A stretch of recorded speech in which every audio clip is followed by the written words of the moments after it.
Good evening, friends. Get ready for 5 more chilling, real horror stories. Before we start, where are you listening from and what time is it? Let me know in the comments. Don't forget to subscribe and leave a like. Thanks in advance. Now, without further ado, turn off the lights, put on your headphones, and let's dive straight into the fear.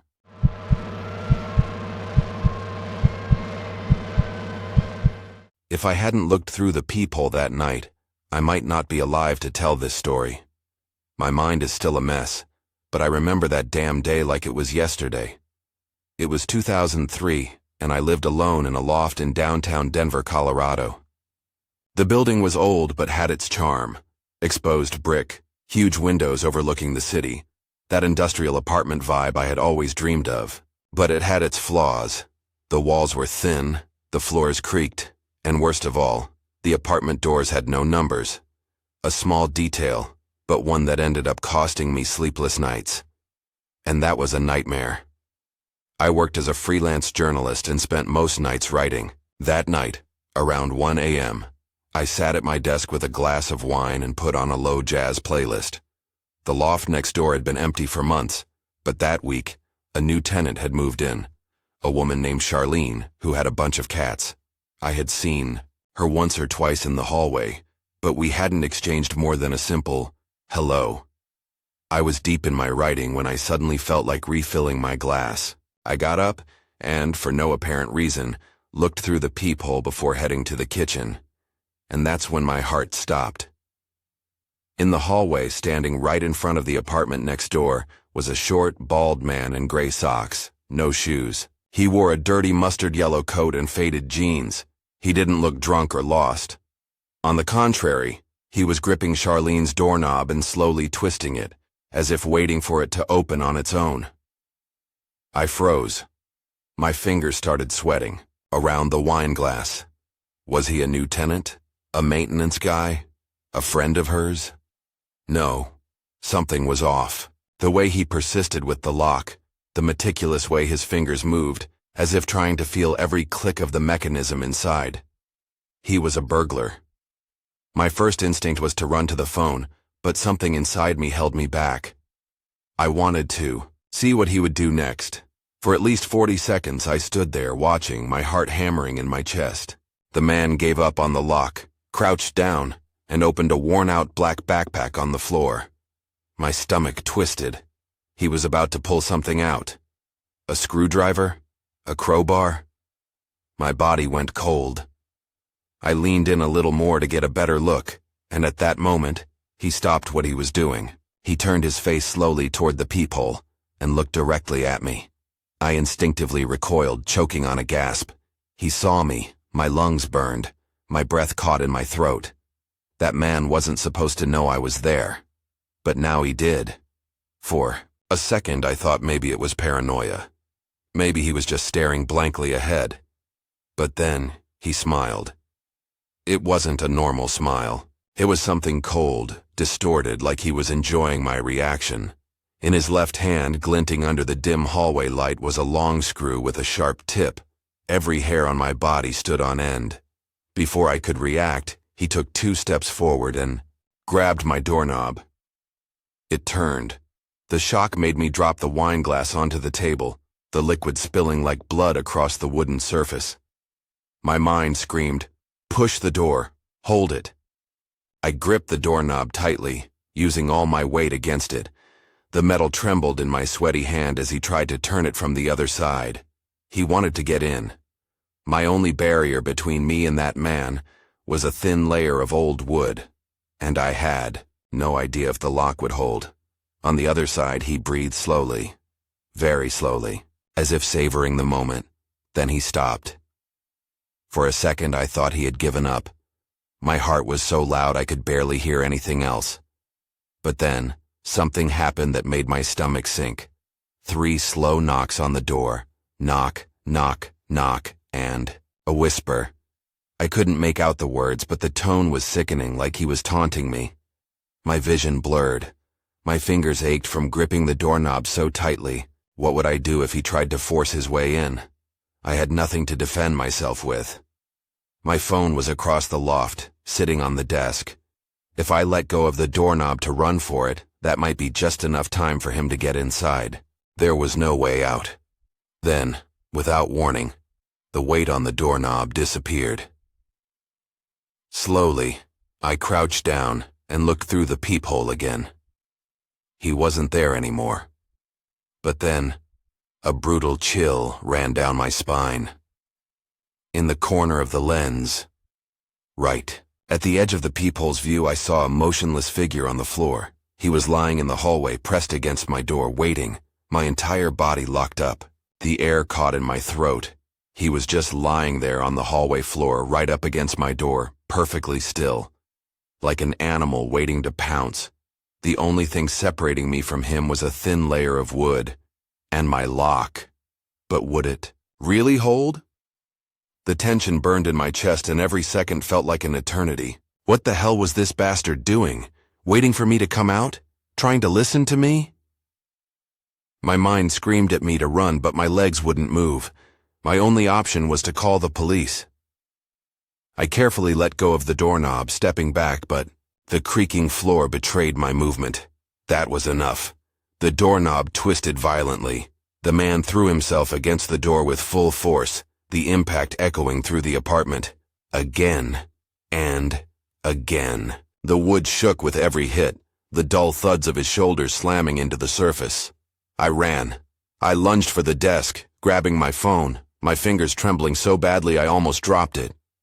I typed 911 as fast as I could, whispering to the operator, while hell unfolded at my door. There's a man trying to break into my apartment. My heart pounded. The dispatcher was saying something about staying calm. But how? The door was giving in. The lock groaned, threatening to snap at any moment, and then everything stopped. The silence was worse than the banging.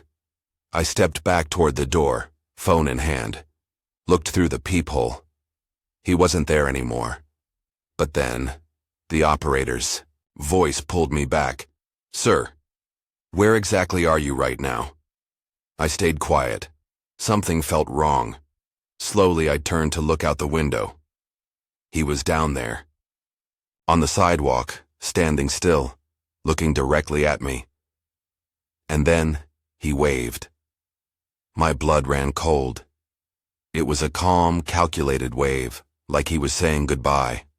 Or worse, like he was telling me he'd be back. Then, he disappeared into the darkness of the street. The police arrived minutes later. Slow, agonizingly slow. They told me that a woman from the building had already called earlier. My neighbor, Charlene. But Charlene was never seen again. The next morning, FBI agents showed up and removed all of her things. No explanation. No clues. They just made everything disappear. Months later, I saw a news report about an operation against Boston criminals linked to Whitey Bulger, one of the most feared mobsters in the U.S. Some informants had been mysteriously vanishing. My mind put the pieces together. Charlene was in witness protection, and I almost died because that man thought my apartment was hers. I spent 4 more years in that loft, but I never slept the same again. My mind is a mess. If there's one thing that damn night taught me, it's this: never ignore your gut feeling. If something feels wrong, run, because one day it might be your door that a stranger is trying to open. If I had known what was happening in the apartment across from mine, I would have called the police sooner. But I didn't. And because of that, a girl almost died. This happened a few years ago when I was going through a rough time in my life. My 4-year relationship had ended in the worst way possible. My ex said she needed a break, and weeks later, she was already with another guy. In the end, I was the one who had to leave the apartment. No money, no plans, no mental clarity to think straight. That's how I ended up moving into that miserable building in Kansas City, a rundown place with reeking hallways, peeling walls, and doors that seemed to be made of paper. The kind of building where neighbors don't ask for your name, and no one wants to know anything. My only requirement was that the rent be cheap, and that cramped studio did the job. The only strange thing was the landlord, A man in his 60s, with sunken eyes and an awkward smile. He handed me the keys too quickly, without asking a single question, like he just wanted to get rid of me. On the first night, I realized that the building never slept. Heavy footsteps in the hallway, doors opening and closing, muffled voices at 3 a.m. All the time, it felt like there was movement, in the apartment across from mine. That's where I met Jesse. Tall, scruffy beard, an accent that sounded British. He only cracked the door open when I introduced myself, as if he didn't want me to see what was inside. I'm Jesse. I live here, that's all he said. No handshake, no conversation. Just a wary look, and a strong smell of mold and cigarettes leaking from his apartment. That night, I noticed something strange. Jesse never left, but there was always someone different going in. Over the next few days, my unease about Jesse only grew. His apartment never seemed empty. Every night I heard heavy footsteps, hushed whispers, furniture scraping. Sometimes, in the middle of the night, someone would knock on his door and rush inside. But Jesse never spoke to me, never even left the building. Until one day, something really bizarre happened. I was leaving for work when a man I had never seen before stepped out of Jesse's apartment. Tall, skinny, sunken eyes. He looked uneasy, like he didn't want to be noticed. Still, I tried making conversation. Hey, Pan, you a friend of Jesse's? He stopped for a second. A strong smell of alcohol and sweat drifted toward me as he answered. Jesse? I'm Jesse. I laughed, thinking it was a joke. Really? That's weird, 'cause there's another guy living there who also says he's Jesse. His smile vanished. He just turned his back and walked away without another word. That bothered me more than it should have. What the hell was going on in that apartment? Did Jesse have a bunch of friends using his name? Were they squatters? Something didn't add up. When the landlord came by to collect the rent, I decided to ask, Hey, that guy in 2B, is his name? Really, Jesse? The old man frowned. Jesse, in 2B? He scratched his head. No, his name's Steven. He's been living there for a year.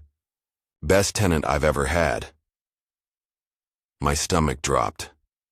If Jesse wasn't Jesse, then who the hell were all those people coming and going from that apartment every night? And why did no one seem to know who he really was? That night, everything spiraled, out of control. I woke up to a loud crash in the hallway, running footsteps, doors slamming. I shot up, my heart pounding. The noise was coming from Jesse's apartment, and then the screaming started. Desperate screams, a woman's, and loud. The screams wouldn't stop. My body froze. It was a woman. Her voice was hoarse, desperate, choked between sobs and a guttural, inhuman crying. Please, no, get me out of here. The sound came from Jesse's apartment. My stomach twisted. What do I do? Call the police? Bang on the door? But what if I was wrong? What if it was just a fight? Then I heard a slap. Sharp.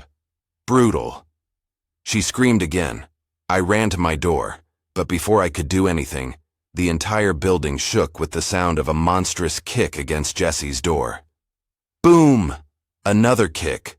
Boom! And then, the last voice I expected shouted from the other side. Police! Open up now! My heart pounded. I backed away quickly, pressing myself against the wall as the sound of wood splintering filled the hallway. They stormed in. The noise was a hellish mix of screams, orders, and bodies colliding. On the ground! Now! Time felt frozen. My whole body trembled as Jesse's apartment door swung wide open, revealing what was inside, and I wished I had never looked. The living room was filthy, filled with old mattresses and dirty blankets strewn across the floor. A bare light bulb flickered on the ceiling, casting a sickly glow over a living nightmare. In the middle of the chaos, a police officer dragged out a girl, very young, torn clothes, body covered in bruises. She couldn't have been older than 17. I felt like throwing up. My eyes went straight to Jesse, if that was even his real name. He was lying on the floor, his face pressed against the filthy carpet as an officer brutally cuffed him. His gaze met mine for a second and he smiled. That's when one of the agents turned to me. "You live here?" I just nodded, my throat dry. He stared right into my eyes, his expression unreadable. "And you never noticed anything?" My mouth opened, but no words came out. Because the truth was, I did notice. I felt it. I knew something was wrong. But I did nothing. I spent 3 hours at the station, answering questions. They explained that they had been monitoring a human trafficking network, and that apartment was one of the transfer points. Multiple victims. Some girls hadn't even been identified yet. The realization hit like a punch to the gut. For weeks, I had been sleeping just a few feet away from someone who did this. When I got back to my apartment, I packed my things that same night. I never stepped through that door again, and ever since then, one thought has haunted me. How many girls had screamed in there before this one, and how many neighbors just like me heard them and ignored it? If I hadn't caught a glimpse of that shadow, I might be dead right now. This happened in Austin, Texas, back when I was still sharing a house with a college roommate. He traveled a lot for work, so most of the time, I was alone. The neighborhood was safe, one of those quiet American suburbs where nothing ever seemed to happen. But that night, something was wrong. It was autumn. The wind howled cold through the windows, and I was sprawled on the couch, binge-watching Netflix. The house was silent except for the TV. And then it happened. It was quick, almost imperceptible. A slight shift in the light, like someone had just walked past the kitchen doorway. My heart raced. I grabbed the remote and paused the TV. The silence became deafening. I sat there straining to hear something, anything. But there was nothing. No noise, no footsteps. I must be tired, I thought. But that uneasy feeling stuck in my chest. Something didn't feel right. I decided to head upstairs for a hot shower and shake it off. I climbed the stairs slowly, turning on the lights as I went, a growing discomfort creeping up my spine. I closed the bathroom door and turned on the shower. The hot water hit my skin, and for a moment, I started to relax, until a dull thud came from downstairs. My breath caught. This time, it wasn't my imagination. Someone was in my house. My whole body went rigid. I stood there under the water, straining to listen. Maybe it was the wind. Maybe something had fallen over on its own. But then I heard footsteps. It wasn't a random creak. Wasn't the wood settling. These were deliberate, slow, careful steps. Someone was moving through my house. My chest rose and fell rapidly. My mind screamed at me to do something, but my body wouldn't respond. The footsteps stopped at the bottom of the stairs. I knew that, from where they stood, they could see the bathroom door, slightly ajar. And I was inside, trapped, unarmed, dripping wet. Time froze. The only sound was the water dripping from the shower head, steam curling into the air. My heart pounded so hard I was sure they could hear it. Then, the thing I feared most happened. The hallway light went out. My stomach dropped. He was there, in the darkness, watching me. I swallowed hard and with a shaking hand, slowly turned the shower knob, shutting off the water. Now the bathroom was completely silent. The only thing between me and the intruder was a thin wooden door. Then, the doorknob turned. My vision blurred with fear. He was trying to come in. The door had no lock. If he pushed, he'd walk right in. My muscles finally reacted. In a desperate move, I grabbed the handle and pressed my weight against the door, holding it shut. For a few seconds, nothing happened. Then, I felt a slight pressure from the other side. He knew I was there, and he was waiting to see what I'd do next.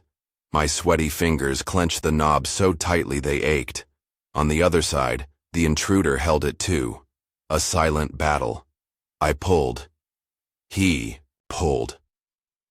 My heart slammed against my ribs. Then, he stopped. No footsteps. No breathing. Just silence. That was worse. The mind fills the void with the worst possibilities. Was he standing there waiting for me to move? Hoping I'd open the door, out of panic? Or was he no longer there? I tried to breathe, to think. My only escape was the window. But if I opened it, the noise would give away my position. I had to act fast. Moving as carefully as possible, I released the doorknob. Nothing happened. Listened. Nothing. Holding my breath, I reached for the window, turned the lock as slowly as I could. Clack. The sound echoed too loudly. Hearing it, he moved. The door was shoved hard.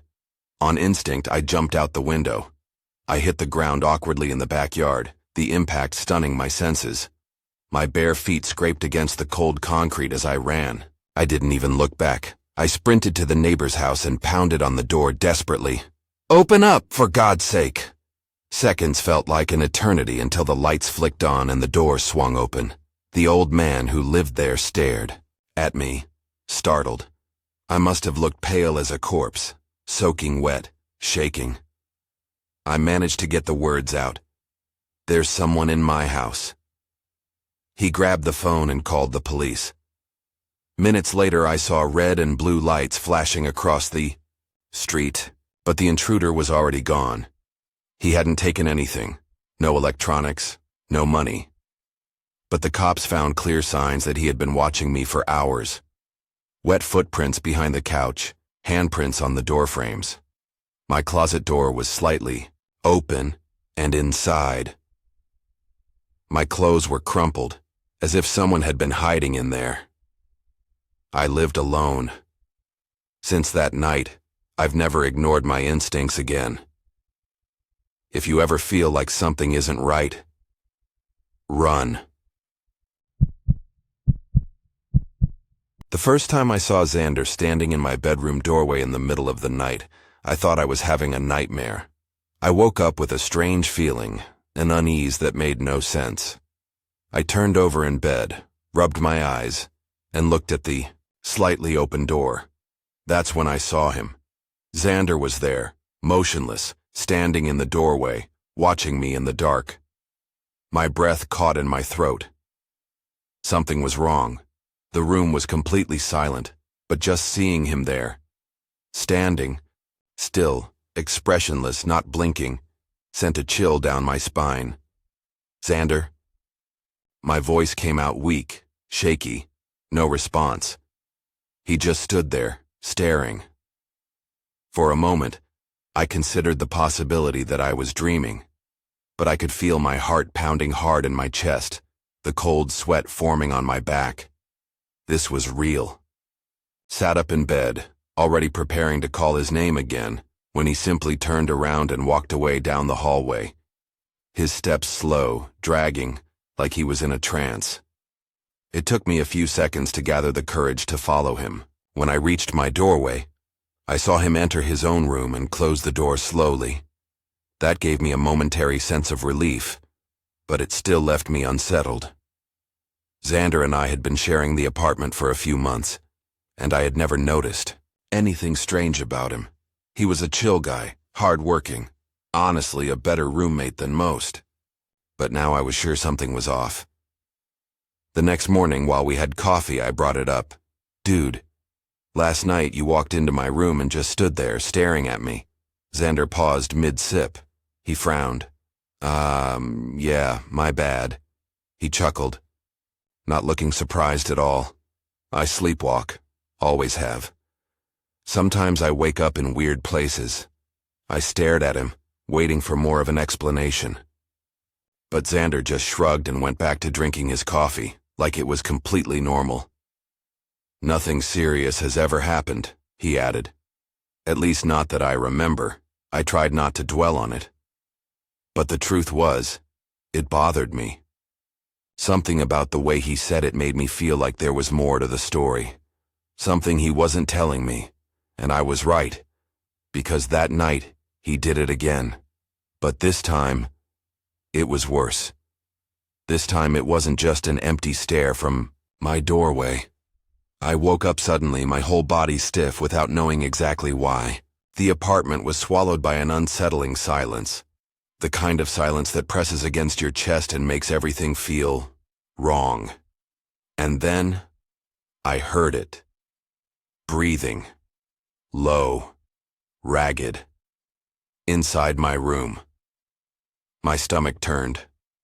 Slowly, I turned my head, on the pillow feeling a sharp cold crawl down my spine. Xander was there, this time, closer, much closer.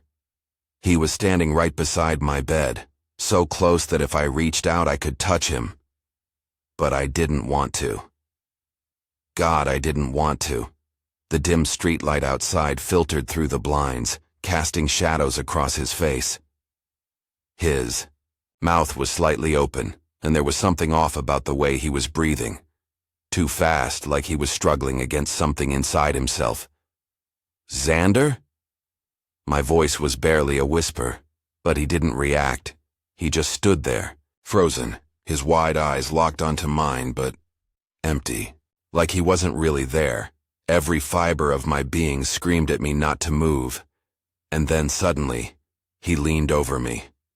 My muscles clenched in pure terror as I felt his breath, hot and uneven, against my face. And before I could react, Xander moved his lips slowly and whispered something that sent a deep, paralyzing cold into my chest. "They said you need to leave." My lungs refused to take in air. My ears were ringing, my heart pounding so hard it hurt. Then, out of nowhere, he turned around and walked out of the room with slow, dragging steps, as if nothing had happened. This time, I didn't follow him. I just lay there, my body trembling, uncontrollably, trying to make sense of what the hell had just happened. I didn't sleep for the rest of the night. In the morning, when Xander walked into the kitchen acting as usual, I had to fight the urge to scream at him. My chest was a mess, of fear and anger. "Dude, what the fuck was that last night?" I blurted out, no hesitation. He looked at me, confused, but I caught a flicker of discomfort in his eyes. "What are you talking about?" "You came into my room. You got close to me and whispered that they said I needed to leave." Xander's expression went completely blank. But it wasn't the relaxed kind of blank like someone caught off guard. It was tense. He dropped his gaze for a second, then let out a short, forced laugh. "Man, I sleepwalk. Sometimes I talk in my sleep. You're taking this way too seriously." His answer only made me more uneasy. It wasn't what he said. It was how he said it. It was like he was trying to convince himself of it too. Something was wrong. Very wrong. And I needed to get out of there. But I was already too late. I wanted to leave that apartment. Every cell in my body screamed at me to go, but something held me back. Maybe the fear of overreacting. The thought that I was being ridiculous, letting paranoia get the best of me. So I did something stupid. I decided to wait one more night. And that was the worst decision of my life. I prepared everything. Kept my phone fully charged beside my bed. Hid a kitchen knife under my pillow. This time my door was locked. I wanted to see if Xander would try to get in. Night fell, and the apartment was swallowed by silence.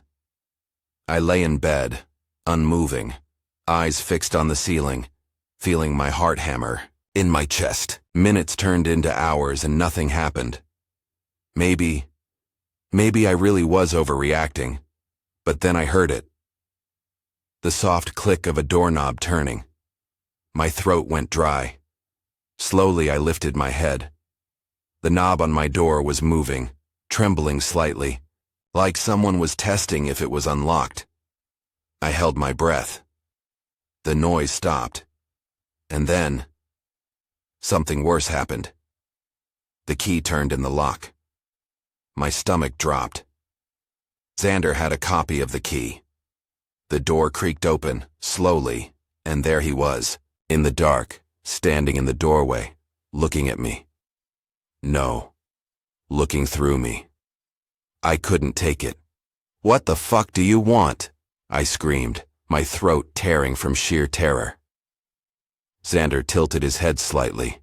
His mouth opened, but what came out wasn't a normal sound. It was a rough, scratchy whisper, lifeless. "They told me to make sure you didn't leave." My insides twisted, and that's when I realized whatever was happening to Xander, it wasn't just sleepwalking. It was voices, and they weren't just talking to him, they were controlling him. He took a step inside. I moved instinctively, pulling the knife from under my pillow and pointing it at him. "Stay the fuck away from me." My own voice shook. Xander froze.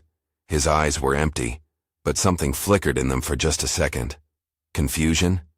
Fear? And then, as if something inside him had suddenly switched off, he just collapsed. The sound of his body hitting the floor was loud, heavy. My chest was heaving with panic, my mind struggling to process what the hell had just happened.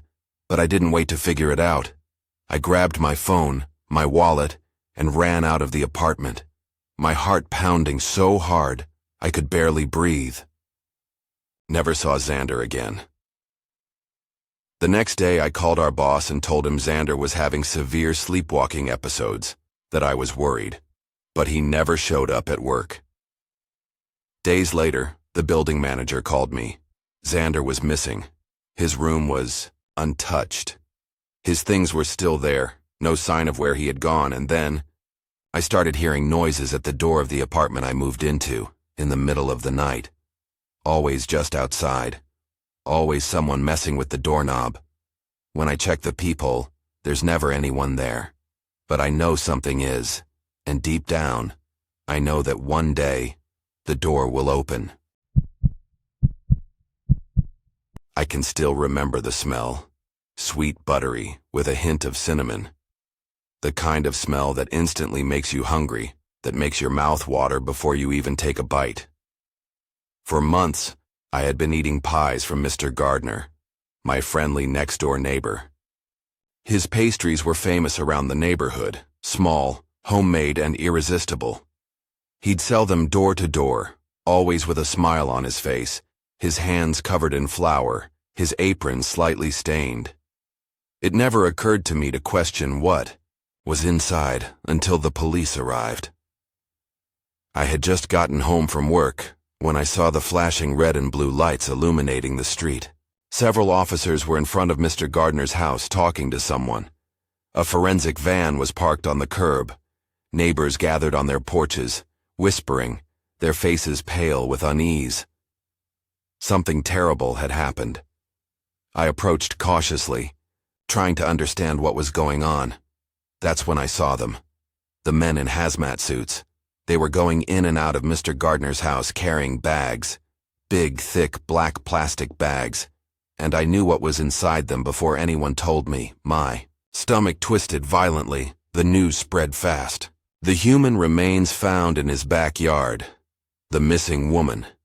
The horrifying rumors that followed. But none of it compared to the moment I heard the words that shattered my reality. One of the officers, speaking to a reporter, shaking his head in disgust. God knows how many people ate those pies, and that's when I felt it. A slow, creeping sickness slithering through my veins because I had eaten them many times, and the last one had been just yesterday. I threw up.